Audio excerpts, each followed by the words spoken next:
شروع اللہ کا نام لے کر جو بڑا مہربان نہایت رحم والا ہے۔ طٰہٰ، اے نبی صلی اللہ علیہ وآلہ وسلم، ہم نے تم پر قرآن اس لیے نازل نہیں کیا کہ تم مشقت میں پڑ جاؤ، مگر ہر اس شخص کی نصیحت کے لیے نازل کیا ہے جو خوف رکھتا ہے۔ یہ اس ذات کا اتارا ہوا ہے جس نے زمین اور اونچے اونچے آسمان بنائے، یعنی رحمان، جو عرش پر جلوہ افروز ہوا۔ جو کچھ آسمانوں میں ہے اور جو کچھ زمین میں ہے اور جو کچھ ان دونوں کے بیچ میں ہے اور جو کچھ مٹی کے نیچے ہے، سب اسی کا ہے۔ اور اگر تم پکار کر بات کہو تو کیا ہے، وہ تو آہستہ کہی ہوئی اور نہایت پوشیدہ بات تک کو جانتا ہے۔ اللہ وہ معبود برحق ہے کہ اس کے سوا کوئی معبود نہیں ہے، اس کے سب نام اچھے ہیں۔ اور کیا تمہیں موسیٰ کے حال کی خبر ملی ہے؟ جب انہوں نے آگ دیکھی تو اپنے گھر والوں سے کہا کہ تم یہاں ٹھہرو، میں نے آگ دیکھی ہے، میں وہاں جاتا ہوں، شاید اس میں سے میں تمہارے پاس انگارہ لاؤں یا آگ کے مقام سے اپنا رستہ معلوم کر سکوں۔ پھر جب وہ وہاں پہنچے تو آواز آئی کہ اے موسیٰ، میں تو تمہارا پروردگار ہوں، تو اپنے جوتے اتار دو، تم یہاں پاک میدان یعنی طویٰ میں ہو، اور میں نے تم کو منتخب کر لیا ہے، تو جو حکم دیا جائے اسے سنو۔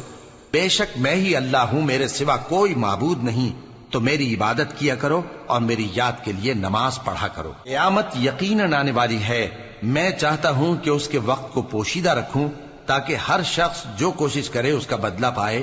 تو جو شخص اس پر ایمان نہیں رکھتا اور اپنی خواہش کے پیچھے چلتا ہے، کہیں تم کو اس کے یقین سے روک نہ دے، تو اس صورت میں تم ہلاک ہو جاؤ۔ اور اے موسیٰ، یہ تمہارے داہنے ہاتھ میں کیا ہے؟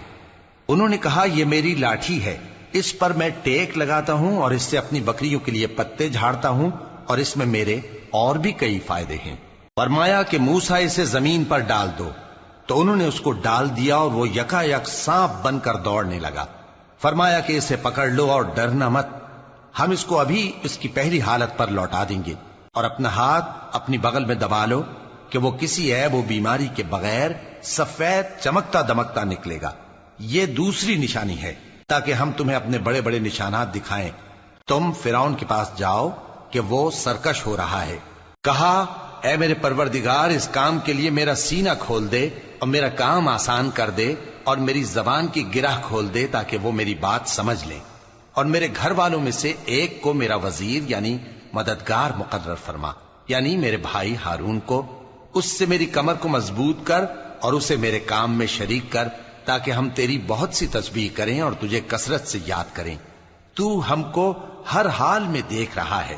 فرمایا، موسیٰ، تمہاری دعا قبول کی گئی، اور ہم نے تم پر ایک بار اور بھی احسان کیا تھا جب ہم نے تمہاری والدہ کو الہام کیا تھا جو تمہیں بتایا جاتا ہے۔ وہ یہ تھا کہ اسے یعنی موسیٰ کو صندوق میں رکھو، پھر اس صندوق کو دریا میں ڈال دو، تو دریا اس کو کنارے پر ڈال دے گا، اور میرا اور اس کا دشمن اسے اٹھا لے گا۔ اور موسیٰ، میں نے تم پر اپنی طرف سے محبت ڈال دی، اور اس لیے کہ تم میرے سامنے پرورش پاؤ۔ جب تمہاری بہن وہاں فرعون کے ہاں گئی اور کہنے لگی کہ میں تمہیں اس کا پتہ دوں جو اس کو پالے پوسے، تو اس طریق سے ہم نے تم کو تمہاری ماں کے پاس پہنچا دیا تاکہ ان کی آنکھیں ٹھنڈی ہوں اور وہ رنج نہ کریں۔ اور تم نے ایک شخص کو مار ڈالا تھا تو ہم نے تم کو غم سے نجات دی، اور ہم نے تمہاری کئی بار آزمائش کی، پھر تم کئی سال اہل مدین میں ٹھہرے رہے۔ پھر اے موسیٰ، تم ایک اندازے پر آ پہنچے اور میں نے تم کو اپنے کام کے لیے بنایا ہے، تو تم اور تمہارا بھائی دونوں ہماری نشانیاں لے کر جاؤ اور میری یاد میں سستی نہ کرنا۔ دونوں فرعون کے پاس جاؤ کہ وہ سرکش ہو رہا ہے، اور اس سے نرمی سے بات کرنا، شاید وہ غور کرے یا ڈر جائے۔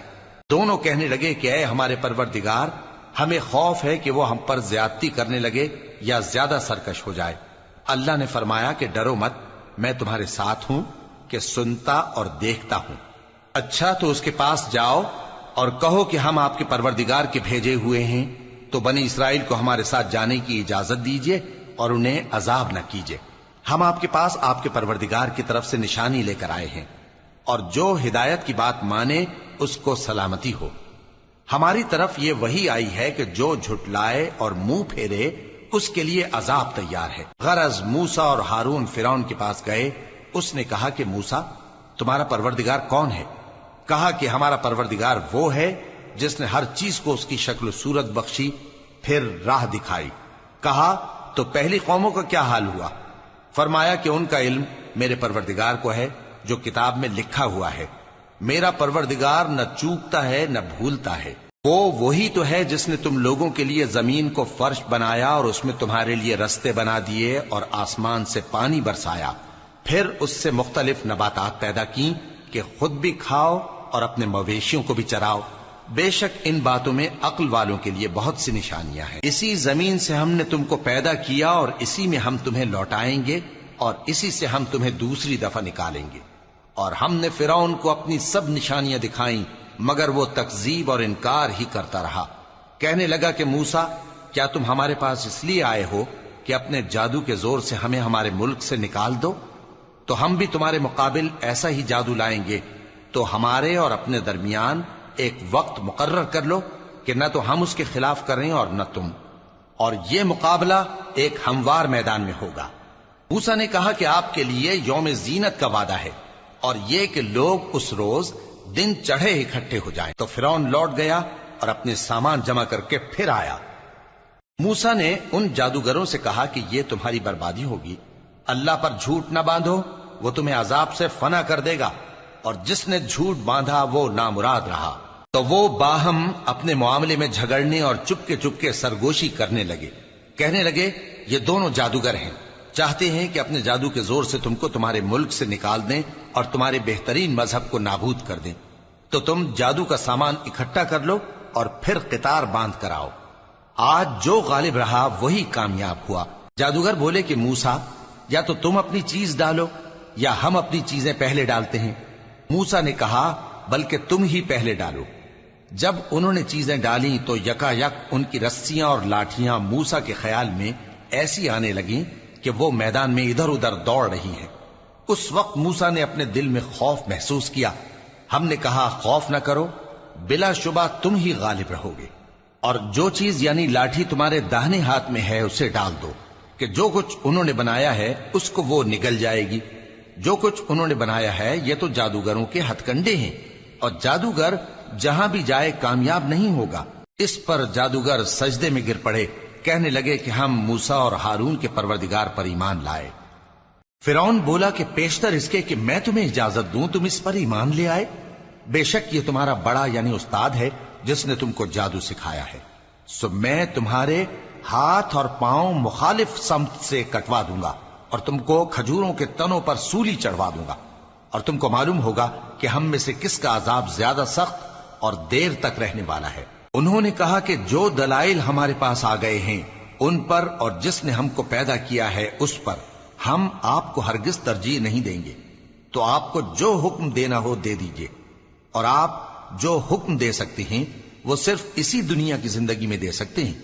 ہم تو اپنے پروردگار پر ایمان لے آئے تاکہ وہ ہمارے گناہوں کو معاف کرے، اور اسے بھی جو آپ نے ہم سے زبردستی جادو کرایا، اور اللہ سب سے اچھا ہے اور ہمیشہ باقی رہنے والا ہے۔ جو شخص اپنے پروردگار کے پاس گناہگار ہو کر آئے گا تو اس کے لیے جہنم ہے جس میں نہ وہ مرے گا نہ جیے گا، اور جو اس کے روبرو ایماندار ہو کر آئے گا اور عمل بھی نیک کیے ہوں گے تو ایسے لوگوں کے لیے اونچے اونچے درجے ہیں، یعنی ہمیشہ رہنے کے باغ جن کے نیچے نہریں بہ رہی ہیں، ہمیشہ ان میں رہیں گے، اور یہ اس شخص کا بدلہ ہے جو پاک ہوا۔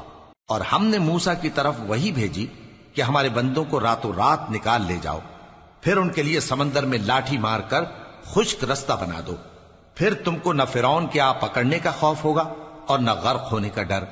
پھر فرعون نے اپنے لشکروں کے ساتھ ان کا تعاقب کیا تو سمندر کی موجوں نے ان پر چڑھ کر انہیں ڈھانک لیا یعنی ڈبو دیا، اور فرعون نے اپنی قوم کو گمراہ کر دیا اور سیدھے رستے پر نہ ڈالا۔ اے آل یعقوب، ہم نے تم کو تمہارے دشمن سے نجات دی اور تورات دینے کے لیے تم سے کوہ طور کی داہنی جانب مقرر کی، اور تم پر من اور سلوہ نازل کیا، اور حکم دیا کہ جو پاکیزہ چیزیں ہم نے تم کو دی ہیں ان کو کھاؤ اور اس میں حد سے نہ نکلنا، ورنہ تم پر میرا غضب نازل ہوگا، اور جس پر میرا غضب نازل ہوا وہ ہلاک ہو گیا۔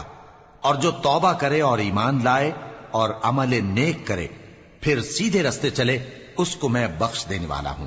اور اے موسیٰ، تم نے اپنی قوم سے آگے چلے آنے میں کیوں جلدی کی؟ کہا وہ میرے پیچھے آ رہے ہیں، اور اے میرے پروردگار میں نے تیری طرف آنے کی جلدی اس لیے کی کہ تو خوش ہو جائے۔ فرمایا کہ ہم نے تمہاری قوم کو تمہارے بعد آزمائش میں ڈال دیا ہے، اور سامری نے ان کو بہکا دیا ہے۔ اور موسیٰ غصے اور غم کی حالت میں اپنی قوم کے پاس واپس آئے اور کہنے لگے کہ اے قوم، کیا تمہارے پروردگار نے تم سے اچھا وعدہ نہیں کیا تھا؟ کیا میری جدائی کی مدت تمہیں لمبی معلوم ہوئی، یا تم نے یہ چاہا کہ تم پر تمہارے پروردگار کی طرف سے غضب نازل ہو، اور اس لیے تم نے مجھ سے جو وعدہ کیا تھا اس کے خلاف کیا؟ وہ کہنے لگے کہ ہم نے اپنے اختیار سے آپ سے وعدہ خلافی نہیں کی، لیکن ہم ان لوگوں کے زیوروں کا بوجھ اٹھائے ہوئے تھے، پھر ہم نے اس کو آگ میں ڈال دیا، اور اسی طرح سامری نے ڈال دیا۔ تو اس نے ان کے لیے ایک بچڑا بنا دیا، یعنی ایک بے جان جسم جس میں گائے کسی آواز تھی۔ تو لوگ کہنے لگے کہ یہی تمہارا معبود ہے اور یہی موسیٰ کا معبود ہے، مگر وہ بھول گئے ہیں۔ تو کیا یہ لوگ نہیں دیکھتے کہ وہ ان کی کسی بات کا جواب نہیں دیتا، اور نہ ان کے نقصان اور نفع کا کچھ اختیار رکھتا ہے؟ اور ہارون نے ان سے پہلے ہی کہہ دیا تھا کہ لوگوں، اس کے ذریعے تمہیں فتنے میں ڈال دیا گیا ہے، اور تمہارا پروردگار تو رحمان ہی ہے، تو میری پیروی کرو اور میرا کہا مانو۔ وہ کہنے لگے کہ جب تک موسیٰ ہمارے پاس واپس نہ آئیں ہم تو اس کی پوجا پر قائم رہیں گے۔ پھر موسیٰ نے ہارون سے کہا کہ اے ہارون، جب تم نے ان کو دیکھا تھا کہ گمراہ ہو گئے ہیں تو تم کو کس چیز نے روکا تھا؟ یعنی اس بات سے کہ تم میرے پیچھے چلے آؤ، بھلا تم نے میرے حکم کے خلاف کیوں کیا؟ کہنے لگے کہ اے ماں جائے، میری داڑھی اور سر کے بالوں کو نہ پکڑیے، میں تو اس سے ڈرا کہ آپ یہ نہ کہیں کہ تم نے بنی اسرائیل میں تفرقہ ڈال دیا اور میری بات کو ملحوظ نہ رکھا۔ موسیٰ نے فرمایا تو اے سامری تیرا کیا حال ہے؟ اس نے کہا کہ میں نے ایسی چیز دیکھی جو اوروں نے نہیں دیکھی، تو میں نے فرشتے کے نقش پا سے مٹی کی ایک مٹھی بھر لی، پھر اس کو بچڑے کے جسم میں ڈال دیا، اور مجھے میرے جی نے اس کام کو اچھا بتایا۔ موسیٰ نے کہا جا، تجھ کو دنیا کی زندگی میں یہ سزا ہے کہ کہتا رہے کہ مجھ کو ہاتھ نہ لگانا، اور تیرے لیے ایک اور وعدہ ہے، یعنی عذاب کا جو تجھ سے ٹل نہ سکے گا، اور جس معبود کی پوجا پر تو جمع ہوا تھا اس کو دیکھ، ہم اسے جلا دیں گے، پھر اس کی راکھ کو اڑا کر دریا میں بکھیر دیں گے۔ تمہارا معبود تو اللہ ہی ہے جس کے سوا کوئی معبود نہیں، اس کا علم ہر چیز پر محیط ہے۔ اس طرح ہم تم سے وہ حالات بیان کرتے ہیں جو گزر چکے ہیں، اور ہم نے تمہیں اپنے پاس سے نصیحت کی کتاب عطا فرمائی ہے۔ جو شخص اس سے منہ پھیرے گا وہ قیامت کے دن گناہ کا بوجھ اٹھائے گا۔ ایسے لوگ ہمیشہ اس عذاب میں مبتلا رہیں گے، اور یہ بوجھ قیامت کے روز ان کے لیے برا ہوگا، جس روز سور پھونکا جائے گا، اور ہم گناہگاروں کو یوں اکٹھا کریں گے کہ ان کی آنکھیں نیلی نیلی ہوں گی۔ تو وہ آپس میں آہستہ آہستہ کہیں گے کہ تم دنیا میں صرف 10 ہی دن رہے ہو، جو باتیں یہ کریں گے ہم خوب جانتے ہیں۔ اس وقت ان میں سب سے اچھی راہ والا یعنی عاقل و ہوش مند کہے گا کہ نہیں، بلکہ صرف ایک ہی روز ٹھہرے ہو۔ اور اے نبی صلی اللہ علیہ وآلہ وسلم، لوگ تم سے پہاڑوں کے بارے میں دریافت کرتے ہیں، کہہ دو کہ میرا رب ان کو راکھ بنا کر بکھیر دے گا، پھر زمین کو ہموار میدان کر چھوڑے گا جس میں تم کوئی نشیب و فراز نہ دیکھو گے۔ اس روز لوگ پکارنے والے کے پیچھے چلیں گے اور اس کی پیروی سے انحراف نہ کر سکیں گے، اور رحمان کے سامنے آوازیں پست ہو جائیں گی، تو تم ایک ہلکی آواز کے سوا کوئی آواز نہ سنو گے۔ اس روز کسی کی سفارش کچھ فائدہ نہ دے گی مگر اس شخص کی جسے رحمان اجازت دے اور اس کی بات کو پسند فرمائے۔ جو کچھ ان کے آگے ہے اور جو کچھ ان کے پیچھے ہے وہ اس کو جانتا ہے، اور وہ اپنے علم سے اللہ کے علم کا احاطہ نہیں کر سکتی۔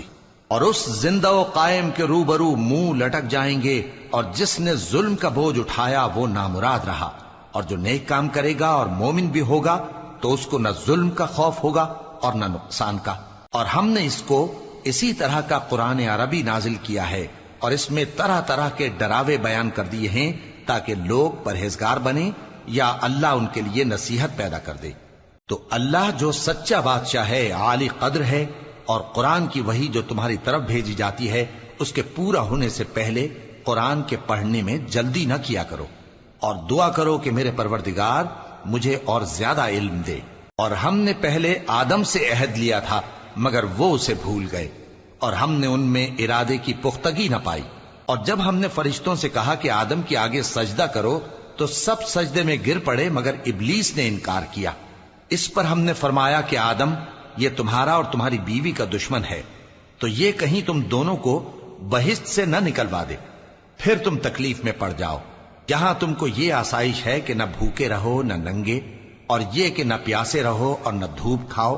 پھر شیطان نے ان کے دل میں وسوسہ ڈالا اور کہا کہ آدم، بھلا میں تم کو ایسا درخت بتاؤں جو ہمیشہ کی زندگی کا باعث ہو اور ایسی بادشاہت کہ کبھی زائل نہ ہو؟ سو دونوں نے اس درخت کا پھل کھا لیا تو ان پر ان کی شرم گاہیں ظاہر ہو گئیں اور وہ اپنے اوپر بہشت کے پتے چپکانے لگے، اور آدم نے اپنے پروردگار کے حکم کے خلاف کیا تو وہ اپنے مقصد سے بے راہ ہو گئے۔ پھر ان کے پروردگار نے ان کو نوازا تو ان پر مہربانی سے توجہ فرمائی اور سیدھی راہ بتائی۔ فرمایا کہ تم دونوں یہاں سے نیچے اتر جاؤ، تم میں بعض کے دشمن ہوں گے، پھر اگر میری طرف سے تمہارے پاس ہدایت آئے تو جو شخص میری ہدایت کی پیروی کرے گا وہ نہ گمراہ ہوگا اور نہ تکلیف میں پڑے گا، اور جو میری نصیحت سے منہ پھیرے گا اس کی زندگی تنگ ہو جائے گی، اور قیامت کو ہم اسے اندھا کر کے اٹھائیں گے۔ وہ کہے گا کہ میرے پروردگار، تو نے مجھے اندھا کر کے کیوں اٹھایا؟ میں تو دیکھتا بھالتا تھا۔ اللہ فرمائے گا کہ ایسا ہی چاہیے تھا، تیرے پاس ہماری آیتیں آئیں تو نے ان کو بھلا دیا، اسی طرح آج ہم تجھ کو بھلا دیں گے۔ اور جو شخص حد سے نکل جائے اور اپنے پروردگار کی آیتوں پر ایمان نہ لائے، ہم اس کو ایسا ہی بدلہ دیتے ہیں، اور آخرت کا عذاب بہت سخت اور ہمیشہ باقی رہنے والا ہے۔ تو کیا یہ بات ان لوگوں کے لیے موجب ہدایت نہ ہوئی کہ ہم ان سے پہلے بہت سے فرقوں کو ہلاک کر چکے ہیں جن کے رہنے کے مقامات میں یہ چلتے پھرتے ہیں؟ عقل والوں کے لیے اس میں بہت سی نشانیاں ہیں۔ اور اگر ایک بات تمہارے پروردگار کی طرف سے پہلے صادر اور جزائے اعمال کے لیے ایک میعاد مقرر نہ ہو چکی ہوتی تو نزول عذاب لازم ہو جاتا۔ پس جو کچھ یہ بکواس کرتے ہیں اس پر صبر کرو، اور سورج کے نکلنے سے پہلے اور اس کے غروب ہونے سے پہلے اپنے پروردگار کی تسبیح و تحمید کیا کرو، اور رات کی کچھ گھڑیوں میں بھی اس کی تسبیح کیا کرو، اور دن کے مختلف اوقات یعنی دوپہر کے وقت بھی، تاکہ تم خوش ہو جاؤ۔ اور کئی طرح کے لوگوں کو جو ہم نے دنیا کی زندگی میں آرائش کی چیزوں سے نوازا ہے تاکہ ان کی آزمائش کریں، ان پر نگاہ نہ کرنا، اور تمہارے پروردگار کی عطا فرمائی ہوئی روزی بہت بہتر اور باقی رہنے والی ہے۔ اور اپنے گھر والوں کو نماز کا حکم کرو اور اس پر قائم رہو۔ ہم تم سے روزی کے خواستگار نہیں، بلکہ تمہیں ہم روزی دیتے ہیں، اور نیک انجام اہل تقوی کا ہے۔ اور کہتے ہیں کہ یہ پیغمبر اپنے پروردگار کی طرف سے ہمارے پاس کوئی نشانی کیوں نہیں لائے؟ کیا ان کے پاس پہلی کتابوں کی نشانی نہیں آئی؟ اور اگر ہم ان کو پیغمبر کے بھیجنے سے پیشتر کسی عذاب سے ہلاک کر دیتے تو یہ کہتے کہ اے ہمارے پروردگار، تو نے ہماری طرف کوئی پیغمبر کیوں نہ بھیجا کہ ہم ذلیل اور رسوا ہونے سے پہلے تیرے احکام کی پیروی کرتے۔ کہہ دو کہ سب نتائج اعمال کے منتظر ہیں، سو تم بھی منتظر رہو، ان قریب تم کو معلوم ہو جائے گا کہ دین کے سیدھے رستے پر چلنے والے کون ہیں اور جنت کی طرف راہ پانے والے کون ہیں، ہم یا تم۔